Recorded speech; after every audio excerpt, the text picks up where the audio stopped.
El 4 de julio de 1826, Thomas Jefferson murió en su cama en Monticello, Virginia. Tenía 83 años. Había escrito la Declaración de Independencia. Había sido el tercer presidente de los Estados Unidos. Era considerado el padre de la libertad americana. Ese mismo día, a pocas habitaciones de distancia, sus 6 hijos vivían como esclavos. Todos eran de piel clara. Todos tenían sus ojos. Todos llevaban su sangre. Y ninguno de ellos era libre. Esta es la historia que América ocultó durante 200 años.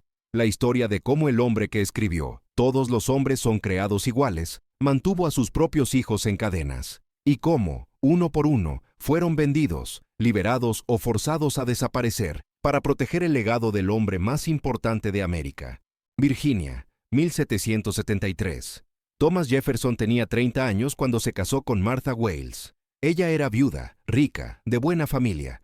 Traía una dote considerable, tierras, dinero y 135 esclavos. Entre esos esclavos estaba la familia Hemings. Elizabeth Hemings era la matriarca.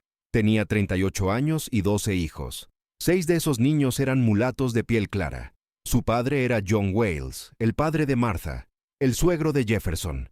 Los Hemings no eran solo esclavos, eran familia, medios hermanos de la esposa de Jefferson, sangre de los Wayles, y ahora, propiedad de Thomas Jefferson. Entre esos niños estaba Sally Hemings. Tenía solo 1 año cuando Jefferson se casó con su media hermana. Era pequeña, delgada, de piel tan clara que podía pasar por blanca. Tenía el cabello largo y liso. No parecía africana porque solo era un cuarto africana. El resto era sangre blanca. Sangre Wayles, la misma sangre que corría por las venas de Martha Jefferson. En 1782, Martha murió después de dar a luz a su 6º hijo. Jefferson quedó destrozado. Pasó 3 semanas encerrado en su habitación. Cuando salió, hizo una promesa. Nunca volvería a casarse. Cumplió esa promesa. Pero encontró otra manera de no estar solo. Sally tenía 9 años cuando Martha murió. Fue asignada a trabajar en la casa principal de Monticello, no en los campos. Eso era inusual. Los niños esclavos trabajaban en los campos desde los 7 u 8 años. Pero Sally era diferente. Era familia de Martha. Eso le daba privilegios que otros esclavos no tenían. Los años pasaron. Sally creció. Jefferson viajaba constantemente por su carrera política. En 1784 fue enviado a Francia como ministro diplomático. Llevó a su hija mayor, Patsy. Dejó a sus hijas menores en Virginia. En 1787 decidió traer a su hija Polly a París. Necesitaba que viajara con una acompañante adulta. Pero cuando el barco llegó a Londres, quien bajó con Polly no era una mujer adulta. Era Sally Hemings. Tenía 14 años. El capitán del barco escribió a Jefferson explicando que la mujer adulta se había enfermado. La familia decidió enviar a Sally en su lugar. Jefferson no expresó enojo. Simplemente hizo los arreglos para que ambas viajaran a París. Cuando Sally llegó en julio de 1787, Jefferson la miró diferente. Ya no era la niña de 9 años que recordaba. Tenía 14 años ahora. Era alta, delgada, de piel clara, rasgos delicados. Se parecía a alguien. A Martha, su esposa muerta. Eso no era coincidencia. Sally y Martha eran hermanas. Compartían los mismos genes. Jefferson decidió que Sally se quedaría en París. Pagó para que aprendiera francés, para que aprendiera a coser, para que aprendiera los modales de los sirvientes franceses. Sally pasó 2 años en París. Y aquí está el detalle que cambia todo. En Francia, la esclavitud no existía legalmente. Sally podía pedir su libertad ante un tribunal. Podía ser libre, pero tenía 14 años. Estaba sola. No conocía a nadie. No tenía dinero. No tenía familia, excepto los Jefferson. ¿A dónde iría? En algún momento entre 1787 y 1789, Thomas Jefferson y Sally Hemings comenzaron una relación. Él tenía 44 años. Ella tenía 16. Él era el ministro de los Estados Unidos en Francia. Ella era su esclava. Él era libre de hacer lo que quisiera. Ella no tenía opciones reales. Esa es la naturaleza del poder. Esa es la naturaleza de la esclavitud. En el otoño de 1789, Jefferson recibió noticias. George Washington lo quería como secretario de Estado. Tendría que regresar a Virginia. Pero Sally no quería irse. Por primera vez en su vida tenía algo parecido a la libertad. Y había algo más. Sally estaba embarazada. Tenía 16 años y llevaba en su vientre al hijo del hombre que la poseía. Según el testimonio de su hijo Madison Hemings, dado muchos años después, Sally se negó a regresar. Le dijo a Jefferson que se quedaría en Francia, que podría ser libre ahí, que su hijo nacería libre. Jefferson no podía obligarla, no legalmente, no en Francia. Entonces le hizo promesas. Le prometió que si regresaba a Virginia la trataría bien, que tendría privilegios, que nunca trabajaría en los campos. Y lo más importante, le prometió que todos sus hijos serían liberados cuando cumplieran 21 años. Esa era la promesa. Libertad. No para ella, pero sí para sus hijos. Sally tenía 16 años, estaba embarazada, estaba sola. Las promesas de Jefferson eran todo lo que tenía. Entonces aceptó. En octubre de 1789, Sally Hemings subió a un barco con destino a Virginia. Estaba embarazada de 3 meses. Viajaba con el padre de su hijo, el hombre que era su dueño, el hombre que había sido el marido de su media hermana. Sally llegó de vuelta a Monticello en noviembre de 1789. En 1790 dio a luz a su primer hijo. No hay registro del nombre, no hay registro de la fecha exacta, solo una nota breve indicando que un bebé había nacido. Y después otra nota. El bebé murió pocas semanas después. Sally tenía 17 años. Había perdido a su primer hijo. Jefferson no escribió nada sobre eso, como si no hubiera pasado. En 1795, Sally dio a luz a una niña. La llamaron Harriet. Era de piel tan clara que podía pasar por blanca. Tenía los rasgos de Jefferson, los ojos, la forma de la cara. Cualquiera que los viera juntos podría notarlo, pero nadie decía nada. Harriet vivió 2 años. Después murió. De nuevo, no hay registro de la causa. De nuevo, Jefferson no escribió sobre ello. 2 hijos muertos. Sally tenía 22 años. En 1798, Sally dio a luz a un niño. Lo llamaron Beverly. Esta vez el bebé sobrevivió. Creció fuerte, saludable, de piel clara. Beverly no trabajaba en los campos. Trabajó como carpintero, como músico. Vivía en la casa grande. Era tratado diferente, mejor. Porque todos sabían quién era su padre. Aunque nadie lo dijera en voz alta. En 1799, Sally dio a luz a otra niña. No hay registro del nombre. El bebé murió en la infancia. 3 hijos muertos ahora. Un hijo vivo. En 1800, Sally dio a luz a otra niña. También la llamaron Harriet, como la primera que había muerto. Esta Harriet sobrevivió. Era hermosa, de piel clara, cabello liso, ojos azules. No parecía esclava. Parecía una niña blanca de buena familia. Ese mismo año, Thomas Jefferson fue elegido presidente de los Estados Unidos. Se mudó a Washington, D.C. Vivió en la Casa Blanca, pero seguía regresando a Monticello cada pocos meses. Y cada vez que regresaba, Sally estaba ahí esperándolo.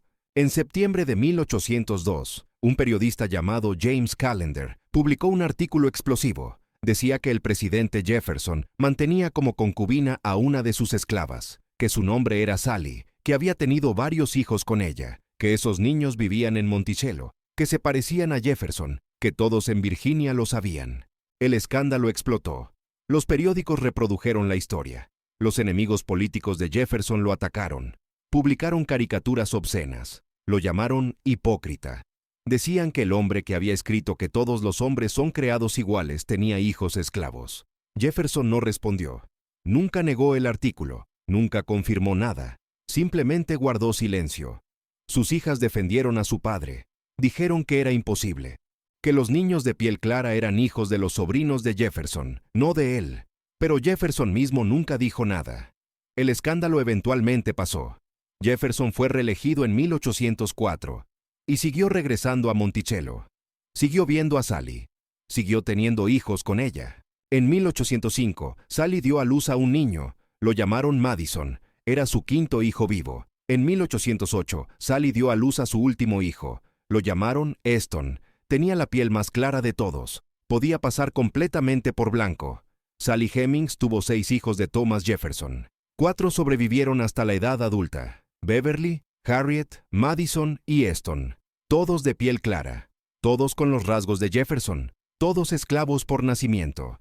Porque la ley decía que los hijos seguían la condición de la madre. No importaba quién fuera el padre.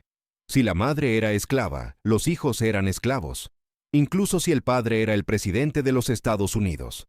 incluso si el padre había escrito que todos los hombres son creados iguales. En 1809, Jefferson terminó su presidencia, regresó a Monticello para quedarse. Vivió sus últimos 17 años ahí. Sally tenía 36 años. Había pasado la mitad de su vida con Jefferson. Había tenido 6 hijos suyos. Había perdido 2 y seguía siendo su esclava. La vida en Monticello tenía una rutina extraña. Jefferson vivía en la casa principal con sus hijas blancas y sus nietos.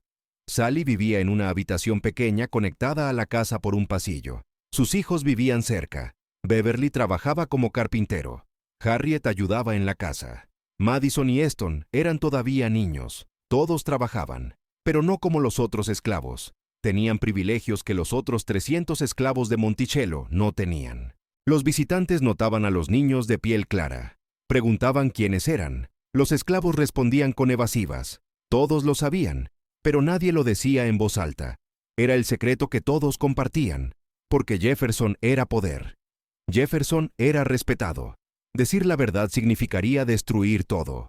Para 1826, Jefferson tenía deudas enormes. Debía el equivalente a más de $2 millones actuales. Sabía que cuando muriera, Monticello tendría que ser vendida. Los esclavos tendrían que ser vendidos. Todo se perdería. Pero había una cosa que Jefferson podía controlar. Podía decidir qué esclavos liberar en su testamento.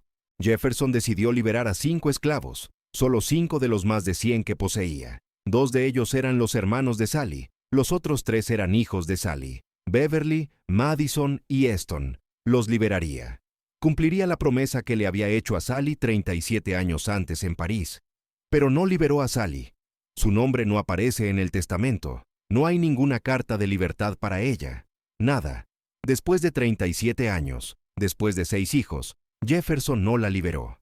Thomas Jefferson murió el 4 de julio de 1826.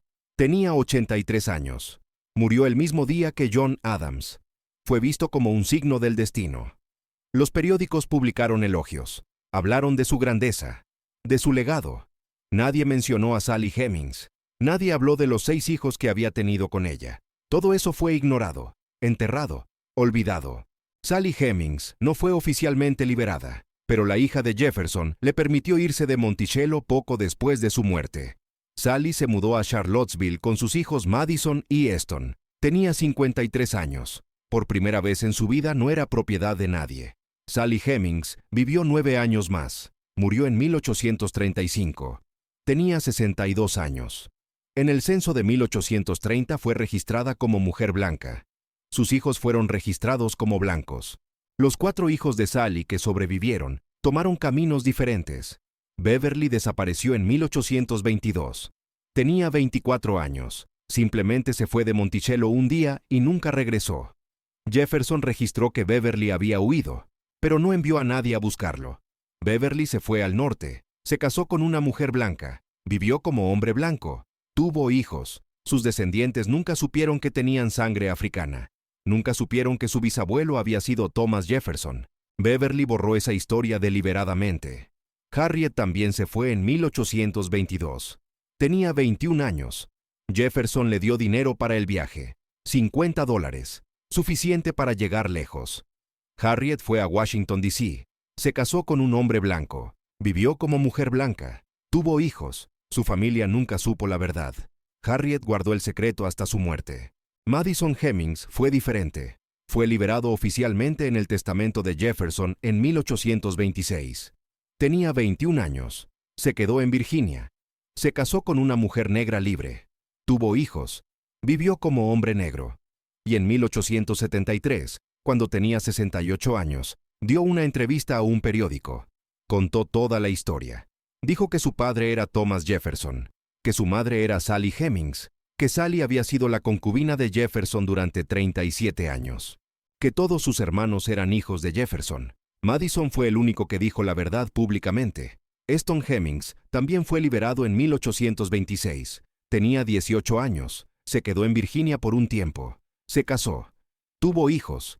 Pero en 1852 decidió mudarse a Ohio, y cuando se mudó cambió su apellido. Se llamó a sí mismo Eston Hemings Jefferson. Tomó el apellido de su padre, el apellido que legalmente nunca tuvo derecho a usar, pero que era suyo por sangre. Después de la muerte de Jefferson, su familia blanca negó toda la historia durante más de 150 años. Dijeron que era imposible, que Jefferson nunca habría tenido una relación con una esclava.